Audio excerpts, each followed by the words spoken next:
Hello and welcome to another episode of 5 Alarm Task Force. I'm your host, Steve Green. Happy to be with you and happy to have you here with us. We are back. We had to take a little break due to some medical issues and the Jewish holidays that fell a little bit earlier on the regular calendar this year than before. I am feeling better, and thanks for those of you who reached out on social media.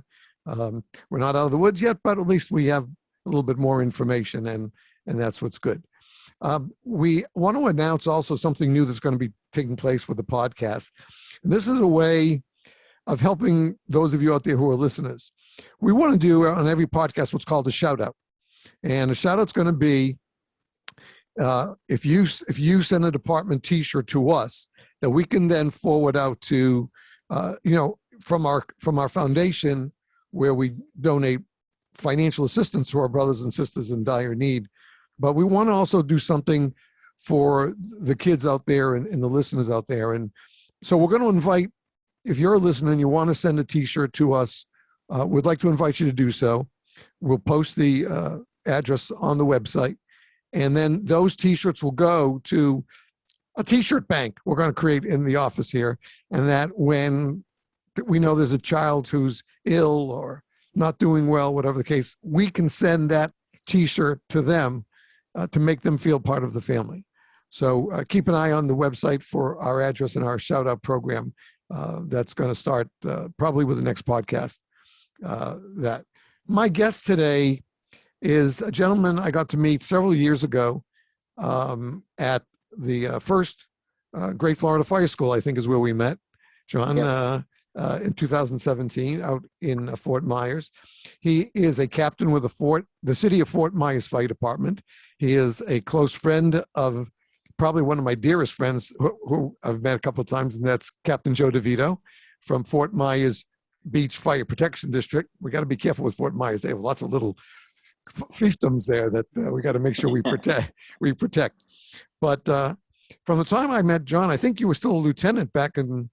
Were you still lieutenant back in 2017? I was captain. Yeah, we don't have lieutenants. So okay, just captain. Captain, and I saw him teach his class, and I knew I had to have him on the show, and so we got him on shortly after that fire school.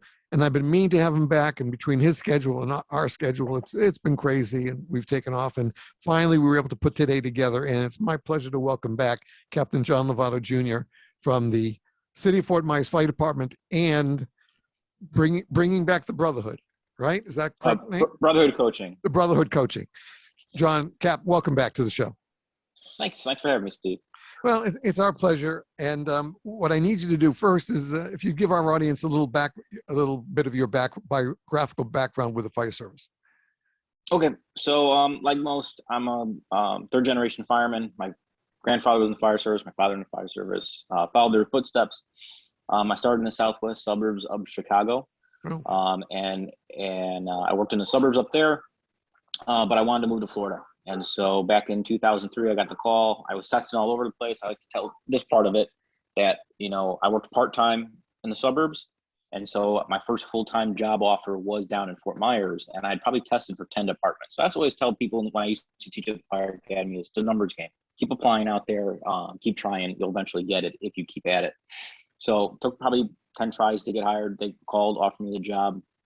I moved down to Florida, and I've climbed through the ranks at Fort Myers. About 2009, I promoted engineer. In 2014, I promoted to captain. And then I'm kind of eligible for the next Battalion Chief's test that will hopefully come within the next 6 months to a year. Mm-hmm. So I'm going to take that. That's getting contagious. We know we got our friend John Dixon up in Jersey made BC, and John Haywick made BC. Yeah. And I've talked to John a few times. Yeah. Joe's planning on testing also. He's studying, I know. So that's great. I'm so glad to hear that the people I know are moving up through the ranks, because all of you, if I just take the four of you, are four of the most professional and kindest, compassionate firefighters I've met in my 50 years of being affiliated with the fire service. So it's always great to see people that you admire climbing that ladder. Yeah, it means a lot. And I know it's been very important to you, and we know we both are on social media. We both see the term family thrown around a lot, brotherhood, sisterhood thrown around. When we formed last year our new nonprofit, Five Alarm Task Force Corp, we did it, and we were very careful. I'm very lucky that the two volunteer members of our board of directors are Andy Starnes and Nick Higgins, and two great firefighters themselves, two great leaders and instructors. And we wanted to be careful that whenever we use the term family or brothers and sisters, we damn well meant it. And our goal is really just one purpose. Our motto is one family, one mission, first responders helping each other. And our goal is to help our brothers and sisters and or their families in dire need. And thanks to donations and our webinars, we've been able to raise funds that have allowed us to donate, getting close to $3,000 to two small volunteer departments that were irreparably damaged, lost their buildings and their equipment. And the rest has gone to families of our brothers and sisters who have paid the ultimate price in the last year. And one check to, thankfully, to Lieutenant Ashley White up in Palm Bay, who was severely injured at a roadside accident. And we were able to send a check up to Palm Bay Fire to make sure she made it into rehab, and we're hoping this helps her and her family a little bit while she's out of service. And so you've been coaching the Brotherhood since we met, and it's been very important to you. And I remember reading a lot of the stuff and visiting your website when we first connected. And I was so impressed by what you said. And we just talked offline before we started recording about the t-shirt don't mean you're a member of the family. And this cuts across career, volunteer, part pay, wildland, WUI. We do, most of us, I'd say 98% of us do this because of a calling that we feel, a passion that somehow this came to us that we want to do. And there's the other 2% who come for the t-shirts and the red lights and stuff like that. But I'd like you to explain to the audience exactly how you came up with your concept of brotherhood coaching and what it means. Well, time and time again, I kept hearing there is no brotherhood, doesn't exist anymore. And I've never felt that way. I've always felt that if you put into it, you got out of it, right? Right. So, I hear that, and that's kind of where the name at least came, and trying to help others, because I was fortunate enough that my department supported me in my journey for own self-development as far as leadership and getting better at instructing and basically hands-on for the job. We didn't have a lot of in-house stuff then, but they either support me with time off or paying for it, so I'm very grateful for that. And so when I learned all that, it was all about, well, how do I help those around me? Because it's great that maybe you're real good on the fire ground or leading in the firehouse, whatever it is, but if you don't share that with others, then it's gonna stop with you, Right. And there's no better way than to kind of develop the next generation for it.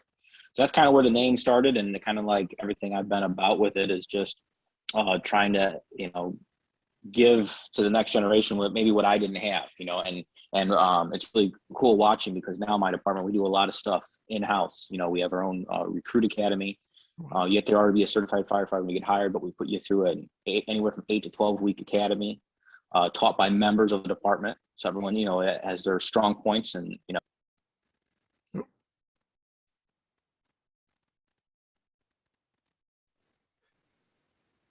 Hi, folks. We're back. We apologize. There was a technical glitch in the recording, and I think we're back, and we're back for good, I hope, with my guest, Captain John Lovato of the City of Fort Myers Beach, Florida Fire Department. And John was telling us about that his department was really very supportive of his efforts to, I think, raise the caliber of professionalism. Maybe that's a nice description of what your purpose of the Brotherhood coaching is raise that level so that both the department and each member feels that they are a part of an active part in the family, in the company, in the department itself, and that now you have your own academy. Yeah, that's where they so yeah, we did the academy, and I think that was one of the cool things is they didn't just handpick a couple people. They reached out, and if anyone that was interested got to teach whatever subject they wanted, and so you had more buy-in and ownership from those instructors. So it's nice, and we're actually about to start probably 3 to 4 recruit classes in the next year because of how much hiring we have to do. Wow, that's so great. we're really going to get it dialed in by then, and our training division has gone out and purchased multiple Connex containers, and we've been in the process of building them so we can do some live burns. Me and another captain went up to Jim McCormick's place, FDTN, about a year ago and did their fire combat. And just the caliber of instructing and scenarios that they put on is unreal. And so we're trying to bring back just a taste of that to our own department because, we can't send everyone there. Right. But we can probably do a lot in-house with that. Yeah, so we're looking forward to really getting that underway. I remember how impressed I was between 2018 and 2019 at Bonita Springs, what they had done with their training thing in the back. They started a couple of containers, and it was okay. You walked in, you walked out. Then came back in 2019. They had built it up. They put a second story in there. They had the stairs in. They really had done a great job. They already had the tower, but they built took those containers and used them. And I've seen those in so many departments now, where it's such a great way to train under a controlled situation, but you can really get the members in there learning and doing hands-on where, especially with the case where our fire responses are so far reduced today than they were, 40 years funny ago. That you bring that up because, you can sit around and wait for experience. You can go after and chase experience. And that's what a lot of this stuff enables us to do is we can give the people the experience and training so they're more prepared when they hit the street with it because, it's changing all over and and that's just part of our philosophy with it is try to, one of my guys used to say, hey, let's act like we've done it before. And every time he would say that, I'd be like, yeah, because we have. So let's practice some training. So when we hit the street with it, it's not the first time we're doing this. We've got it dialed in. It takes repetitions and doing things that people might think is basic, but you'd be surprised how much better you can get at the basics if you actually go out and practice them regularly. Oh, absolutely. Absolutely. I had a guest, former lieutenant with DC Fire, and he was a truck lieutenant on a truck company. And he said, listen, there were nights that I'd take the team at 10:30 and said, okay, suit up, we're going out. Yeah, Lou, it's 10:30 at night. We're time for bed. He goes, what if you got a call at 11 o'clock or 1 a.m. in the morning? Do you know where to place that truck? Do you know where the wires are on that near that building? You know how to raise this? We're going out. And he would do that. He'd give them for an hour and a half shift for that exact same reason. He wanted them, if they had a call that came through in the middle of the night, and they knew their district, and they knew the buildings, they knew where the wires were, they knew how to raise that stick safely, they knew what their job had to be as soon as they got there, time after time after time. And like you said, it's repetition. And, that's part of the difficult part we have, especially in the volunteer and or combo departments today, is they don't get a chance. If there's not a strong training program, they don't get that repetition. They get maybe, I just spoke with somebody the other day who was visiting from Ohio, and I think he said they haven't had a working fire in like 5 months. That's a long time not to be sitting watching your phone and playing games on your iPad, as opposed to really practicing your craft. And yet, when I talk with people like you, and Joe and our friend John, our two John friends, I mean, that's the underlying message is you can't be a firefighter unless you know your craft. And knowing where everything is in which compartment and which apparatus is not knowing your craft. You have to know how to do what has to be done at a moment's notice. And you have to feel confident in it. Yes, we all make mistakes, and that's why the good Lord still gives us these at the end of pencils. But that practice is what gives us the chance to learn from those mistakes for the most part, without endangering anybody, because we don't want to make them when we're on the real call.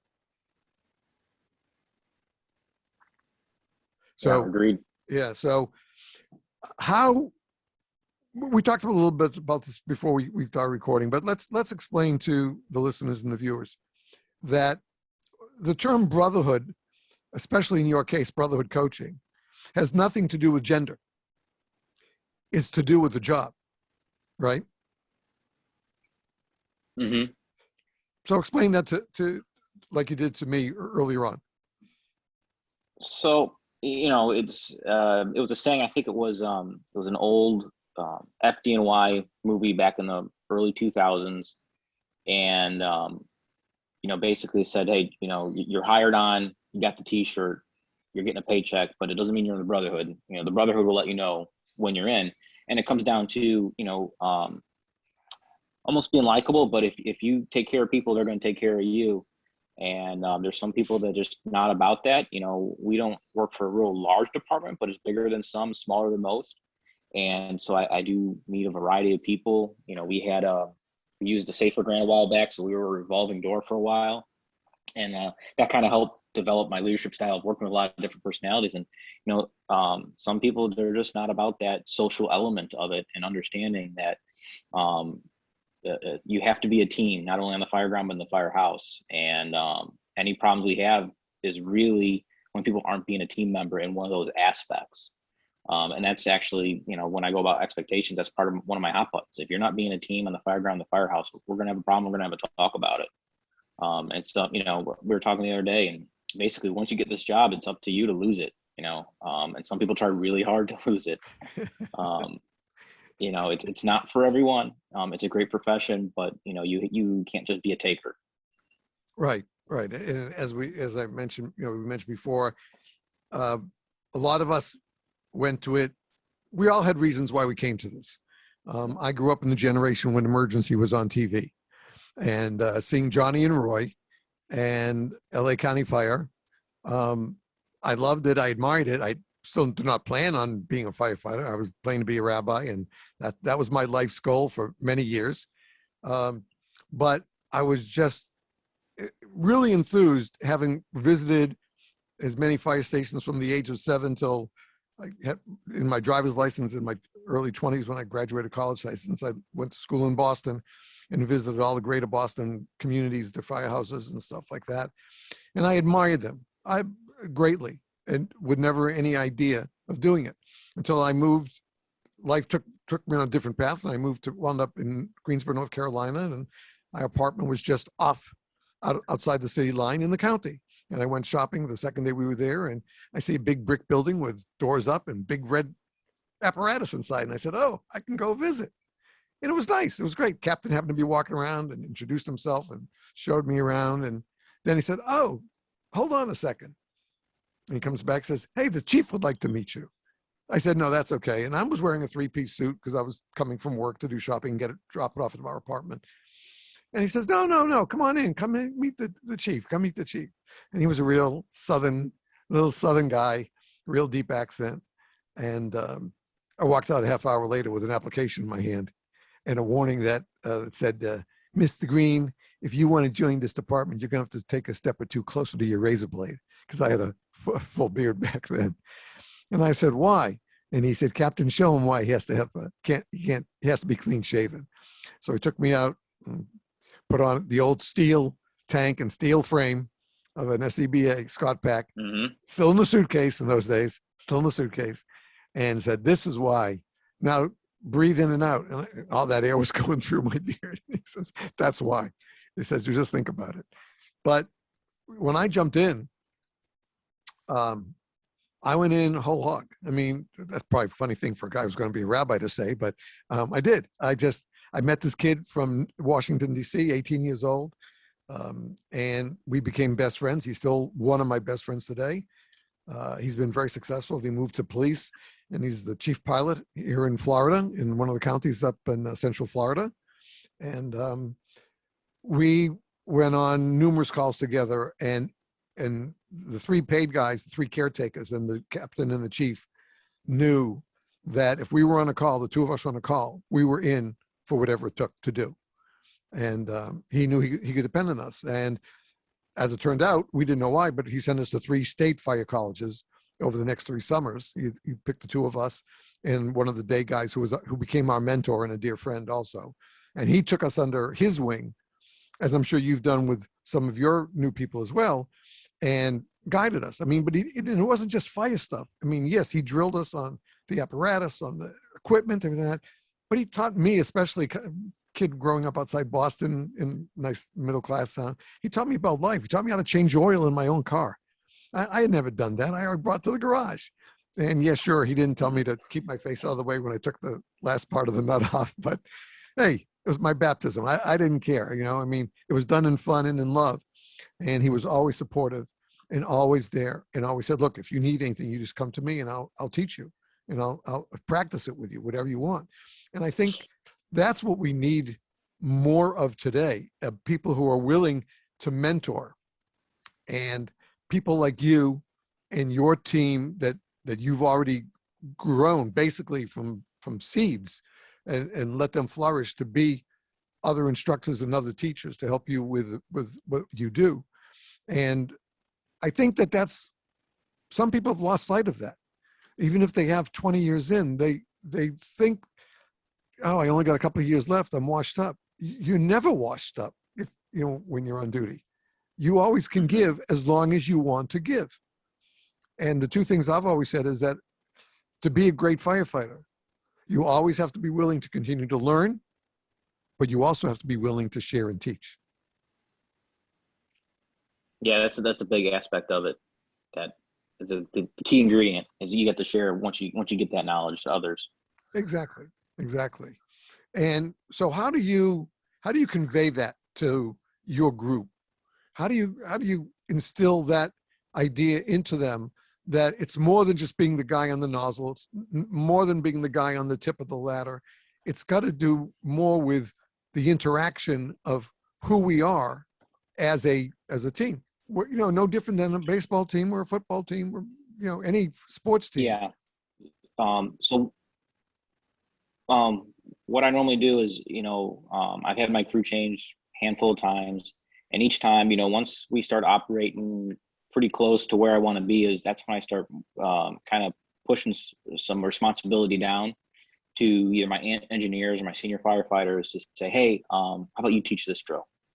Or if they have a strength in a certain area, like says you're real good at extrication, hey, let's put an extrication drill on. I'll help them do the logistics of it, you know, calling sure. The tow company and getting some cars delivered if they've never done that before, or I'll just give them a list of stuff to do and let them go with it. All depends on the person, but that's kind of where I start just giving more a little bit of responsibility. Or if they have show some initiative and they want to change something or better something on the rig, I try to push them. I don't try to do it for them, but I try to help them do it, because when we do things for people, you know, then they're never going to learn or do it themselves. They're going to just keep coming to you, whatever. And the real goal is just to create more leaders. So you got to give them that responsibility. And guess what? It's not going to be 100% your plan. You know, I think Chaco says if it's 70%, let them go with it.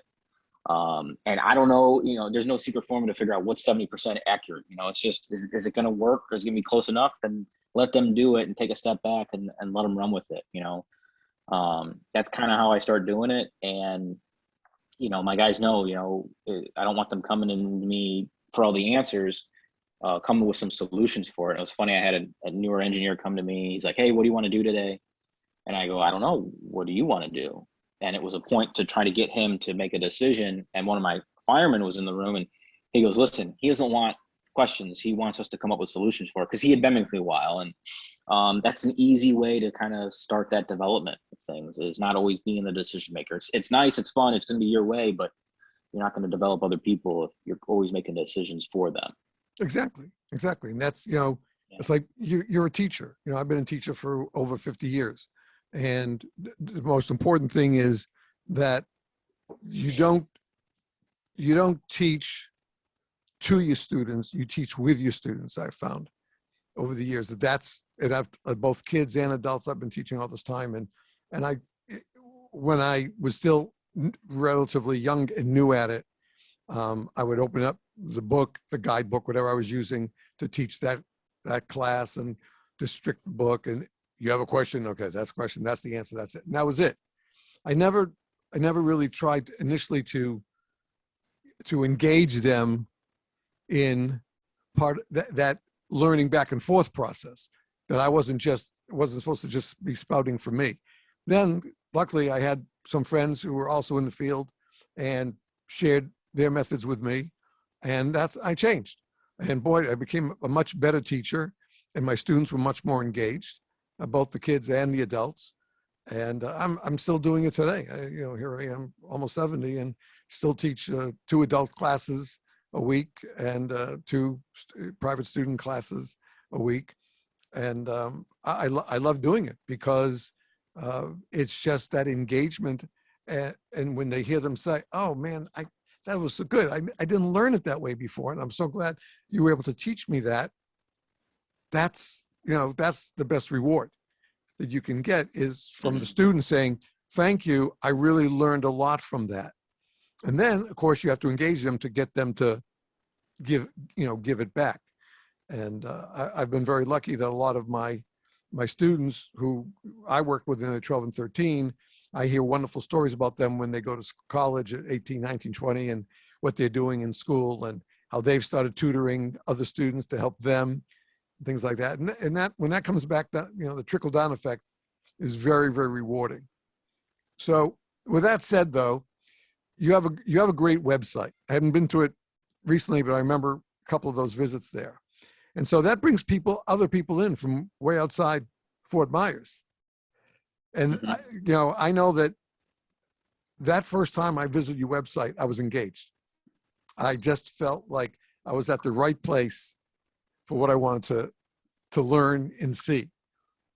So now, how do you take what you're doing at your department, and how are you using their website to get that? And I'm sure you're getting a lot of feedback from outside because of the people who go there as well. So I just, I kind of took what I do, and that's kind of a big base of it is the book, Fix Your Firehouse. And then, I built on top of that of, okay, what else?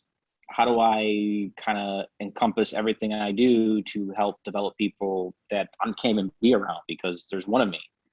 And so I ended up making a training plan based on kind of how I was teaching, because what I've learned is if something's scheduled, it'll get accomplished. But you need to have a plan to follow, because, even my workouts, I pay monthly, but my workouts are done for like the year.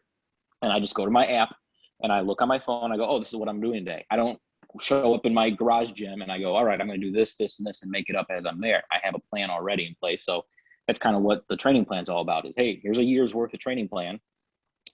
Make it your own, but at least it has a framework to start with. So I ended up doing that. I recorded presentations that I've done over the years and packaged them all up for people.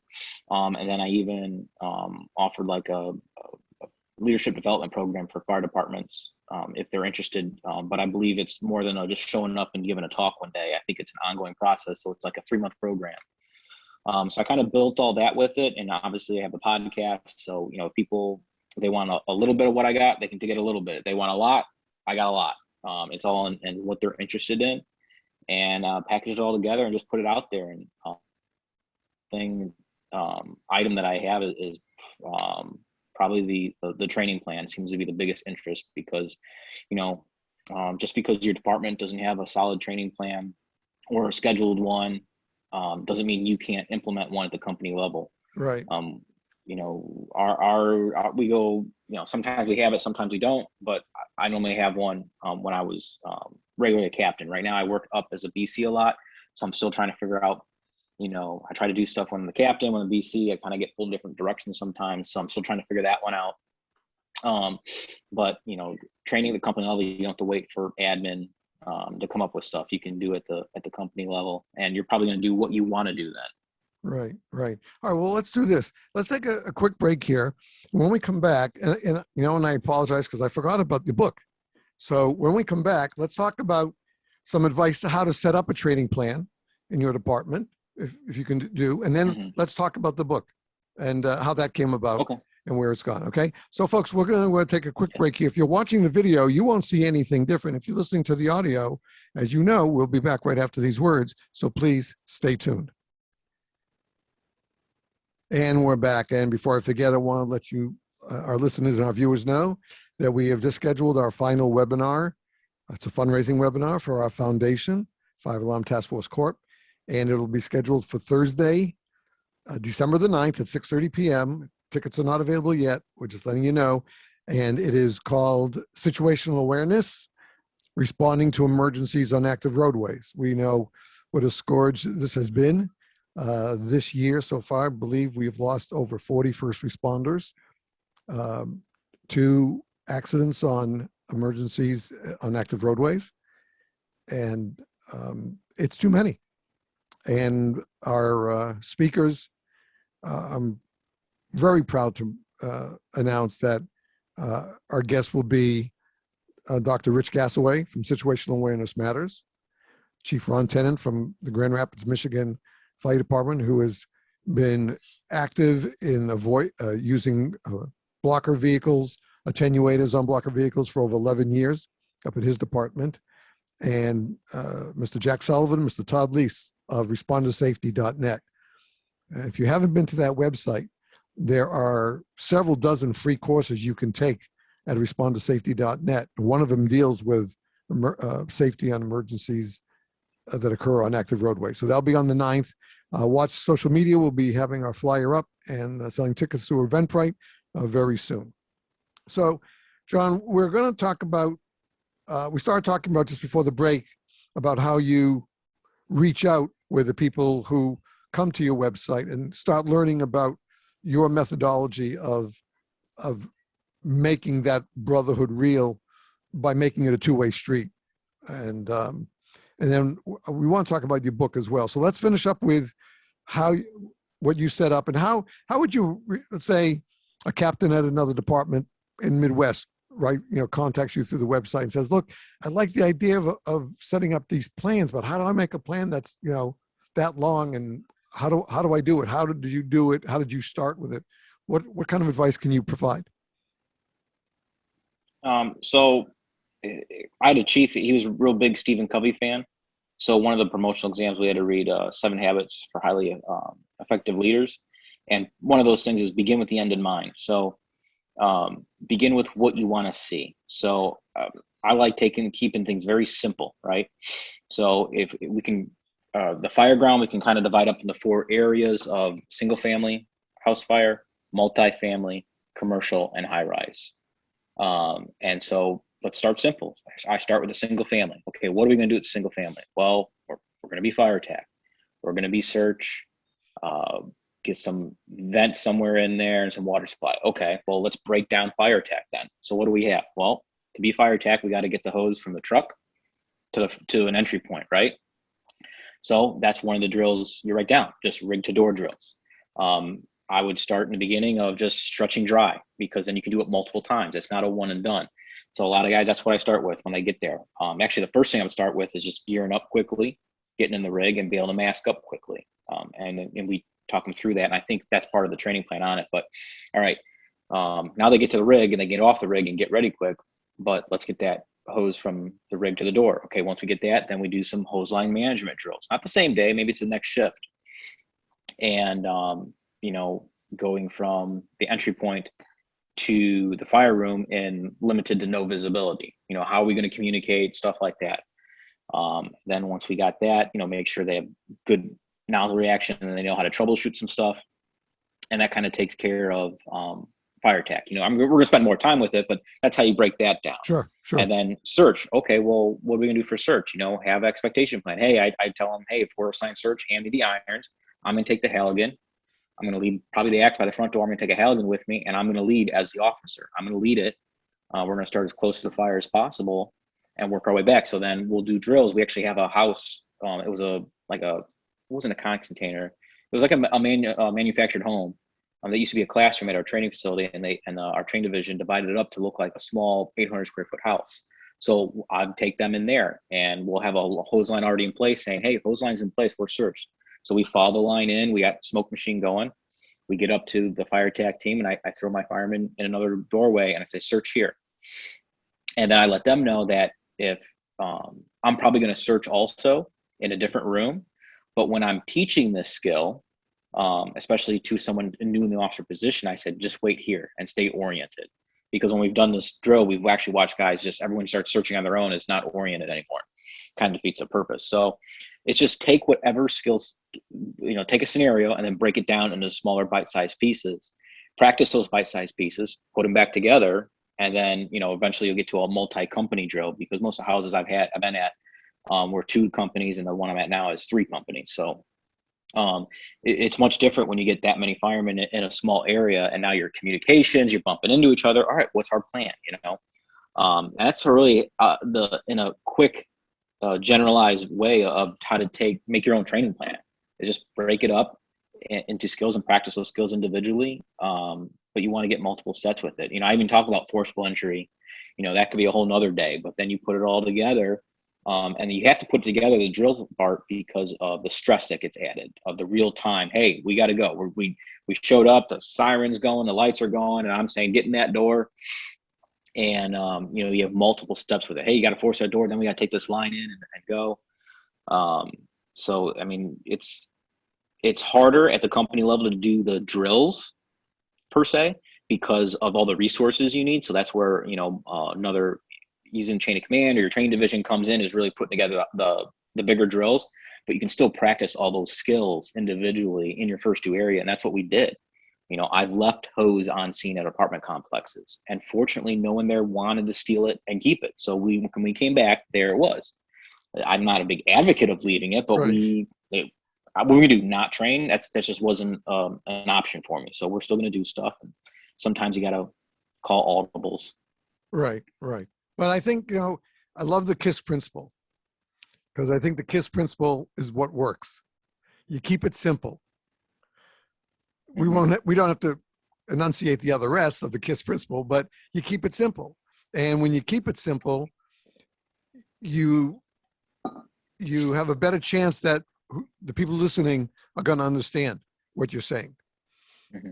Oh, that's what you're talking about. Now I get it. As opposed to trying to be a teacher and use highfalutin terms, because you've got 10 years in, but you're talking to a rookie who's maybe been 3 months there, and you're just talking right over their head. They've heard part of it, but it just doesn't sink in, because you're using all these fanciful terms that these kids probably never heard. But if you keep it at the level of, I'm teaching this crew of 5 with this level of experience, I know what I can share with them that they'll be able to ingest and learn in today's class. And I think that's the key. When really you listen to anybody speak publicly, you always know the difference between the people who know how to speak with their audience as opposed to only speak to their audience. And when you speak with your audience, you always have you give them a much better view of who you are if you're up there teaching something. And I think that concept and the way you break it down to just small bites at a time. I've always used a very foolish story from my kids that I teach, is that I try to teach them that when they're learning the assignment, to just do small bits of it at a time, and then grow, and then add a piece, and then do up to the 2 sections, then learn the 3rd section and do 1, 2, and 3. And well, I don't have to do it this way. I said, well, let me say, if you order a pizza and the guy says, how many slices you want? You say, don't cut it. Don't cut it at all. You don't want me to cut it into like 8 slices for you? No, just a whole. So he ships it to you whole. You get it whole. Now you have a whole pizza in front of you. How are you going to eat it? How are you going to eat it? You're going to just fold it up and shove it into your mouth? They say, no, I got to cut it. I said, right. You take a small piece and eat that. And if you want another piece, you have another, eat that. But when you know you're full, you don't eat any more. I said, it's the same thing with your learning. Take small bites of the learning and you're going to learn it better. And then you add to it each time you come back to it. And it's worked, I'd say, for probably 95% of the kids I've taught, and that's over 1,000 kids in nearly over 50 years. So I think that, it's very much, hearing it again, it's very much like my mentor back in Greensboro did for me and my buddy. He always would teach us small things at a time and made sure that we felt comfortable with them first before we graduated to the next one. And then he'd say, okay, you know how to put your mask and tank on now. Now, now what are you going to do? Okay. What are you going to do with it now? What do you have to do? You have to learn how to go through the things. Then we had the dark mask, through the dark tunnel and stuff like that. We just did those two, nothing else. You didn't fight fire that day. You didn't climb ladders that day. That's what we worked on. And each time we did it that way, we were gaining knowledge. Then he and I would always talk about it afterwards. My buddy and I, how'd you like that? What'd you think? Did you do it? Well, felt okay. It was good. And that's how this guy, and I don't think, he wasn't a trained instructor. He was just one of our day caretakers, had to get the first apparatus out. That was their job, 24/7. They would each work a 24 shift, or 3 guys. And their job was to make sure to get the first apparatus out during the day or night with the volunteers and a couple of paid people. But I think he was just, I don't know, he was just that kind of guy who innately learned how to be a teacher, an instructor, to help other people. And we weren't the only ones that he mentored, but he was really good at it. And thankfully, we're still good friends all these years later as well. So now we have a department that can do this. You have a new officer, or maybe not quite as experienced as you, but maybe he's got 5 years on, he or she got 5 years under their belt, and they're looking for a way, and they've got this from what you're offering. And one of those offerings that you, beside everything else on the website, is your book. So please tell us a little bit about the book, Fix Your Firehouse, what it says, what its purpose is, and where people can get it. So it really started with, I think I only been a captain about a year, but I basically kind of hit the ground running. And I put out a survey online, and I was asking people, the good, the bad, the ugly, what's going on in their firehouses. And I was reading all the results, and I quickly realized, I'm like, man, we're not having any of these problems. And I had challenging individuals. Like, it wasn't a easy street. I had an insubordinate senior man that I had to get through, and accomplished it through a lot of hard work and sleepless nights, by doing some stuff wrong and then doing some stuff better. So basically, I just compiled everything that we were doing, and put it into a book. I piled everything, right. I ended up making categories, which turned out to be strategies, and filled everything underneath those. And I wrote the book in my free time when my daughter napped at the time. So and it was just to give a framework to follow. You don't have to do everything, but I think there's a lot of good stuff in there, and it was built over stuff I didn't like coming up, stuff I did like when I came up through the ranks, and stuff I was doing. And it works. It's not theory. This is practical stuff. Some of the stuff I just borrowed from other people and implemented it better with the fire service. And that's a great reference to it. The book's on Amazon. It's done well on there. I don't read the comments anymore. I had to stop because it's mostly all good. But if people had to read it for promotional exam and they didn't like it, or then they bash it. But when majority of the reviews are really good, and then you have a handful that aren't, I don't even read them anymore. But Exactly. It's done well.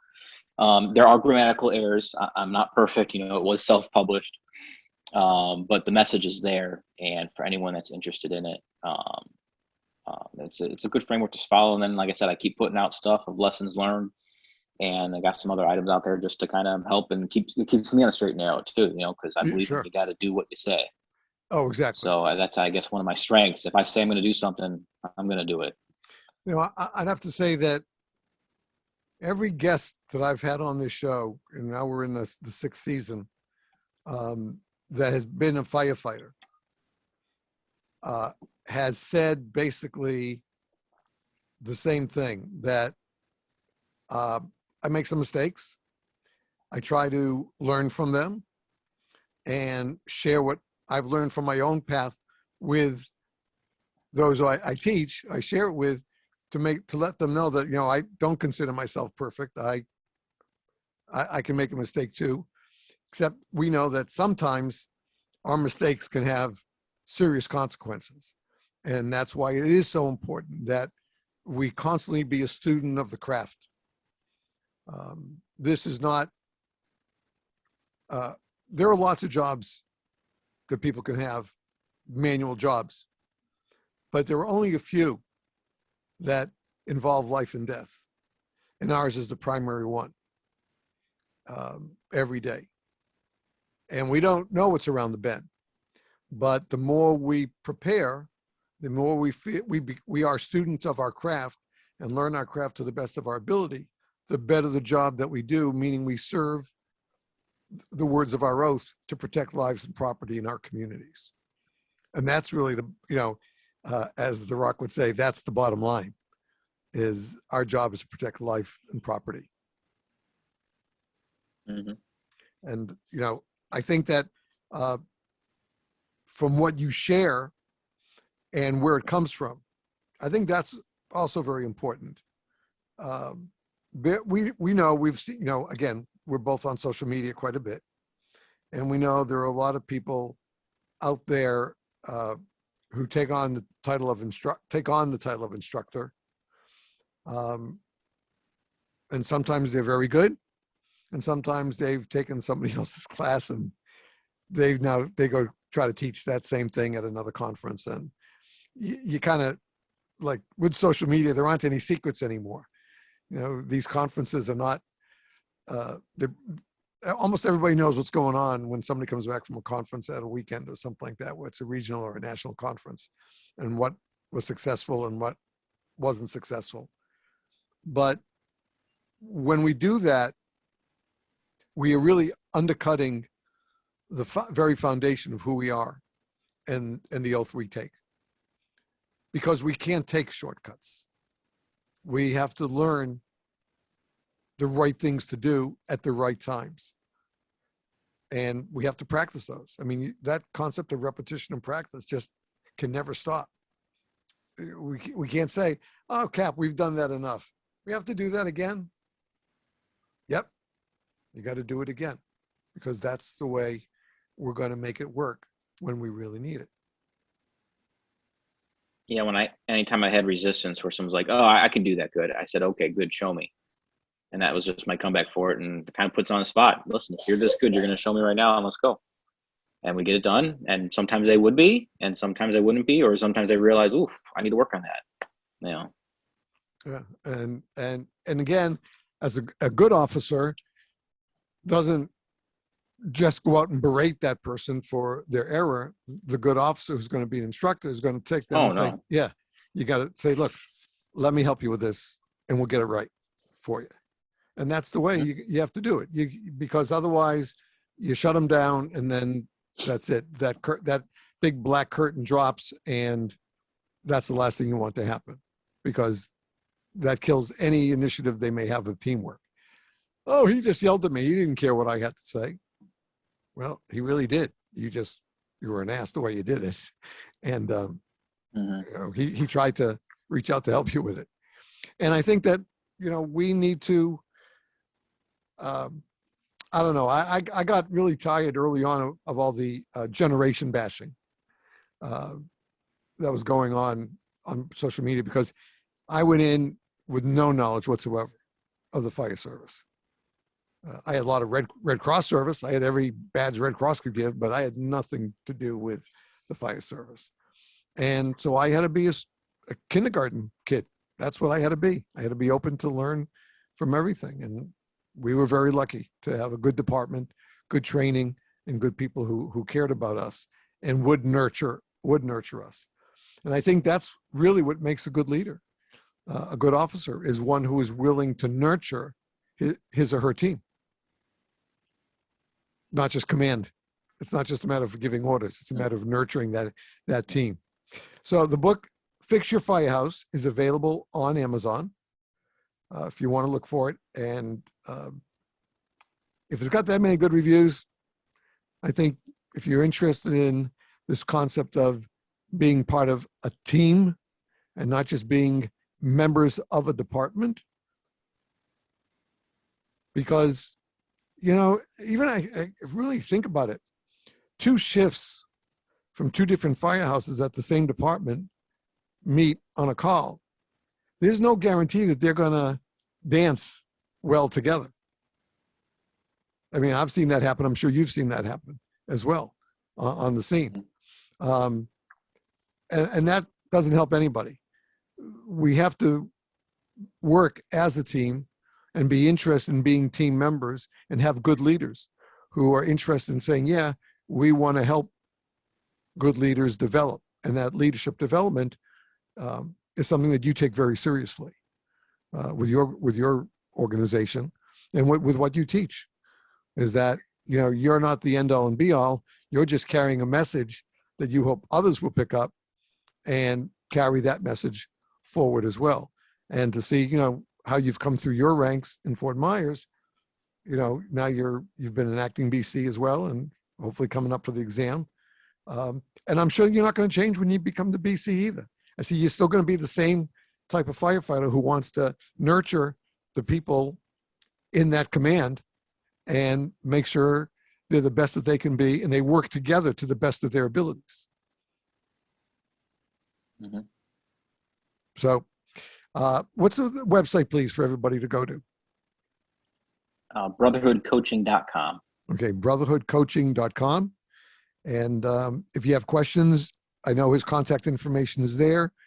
If you need anything, just reach out. He said this the first time he was on the show. He goes, anybody needs anything from me to learn something, just reach out to me.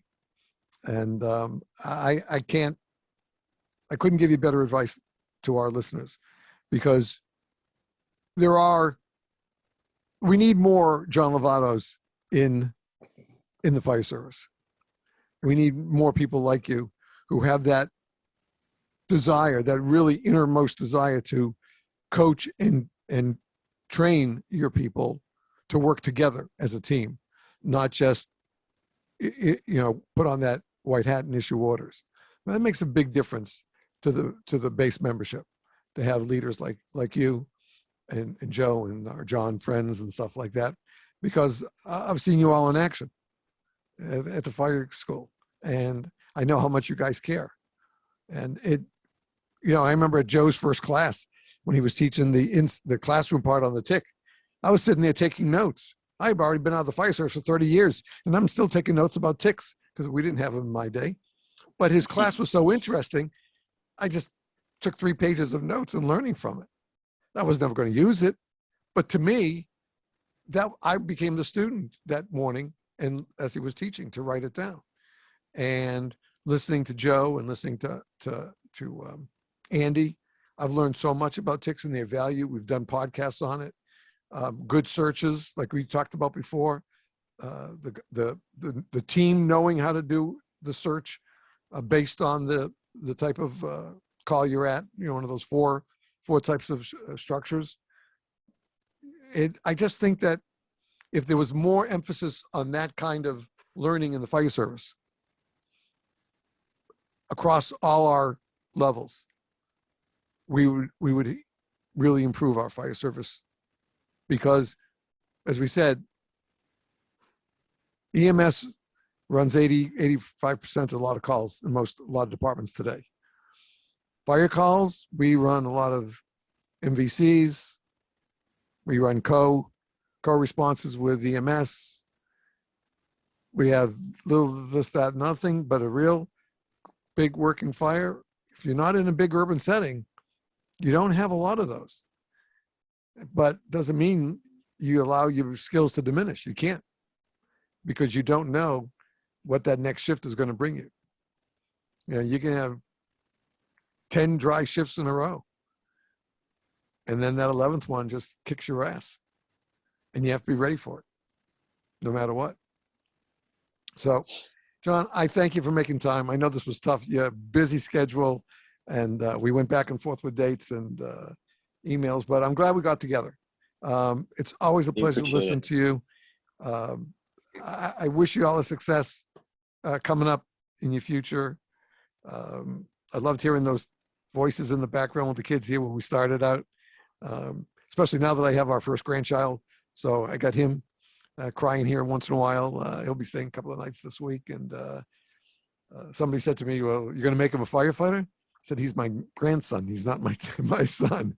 I said, as long as I'm around, I'll teach him who we are and what we do. But that's a decision he and his parents are going to make. But I love the idea that I have the ability to teach. I will have the ability, God willing, to teach him about who we are and what we do, and he'll make his choice when the right time comes.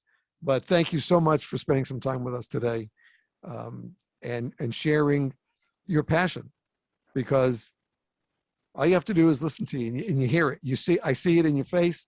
I hear it in your voice. You're not just a captain giving, you have this passion to share and teach and train and generate this team concept with your firefighters. And you couldn't ask for a better officer than someone who prioritizes those matters like you do. Thanks, Steve. You're broken up there. Sorry. Oh, I'm sorry. Well, I apologize. Just giving lots of compliments. But thanks for making time for us. We really appreciate it. And you stay safe, stay well, and we'll get you back on again when we don't have any internet problems. We'll make that happen again. All right. Again, don't forget, folks. His book is the brotherhoodcoaching.com. And his book is Fix Your Firehouse. You can find it on Amazon.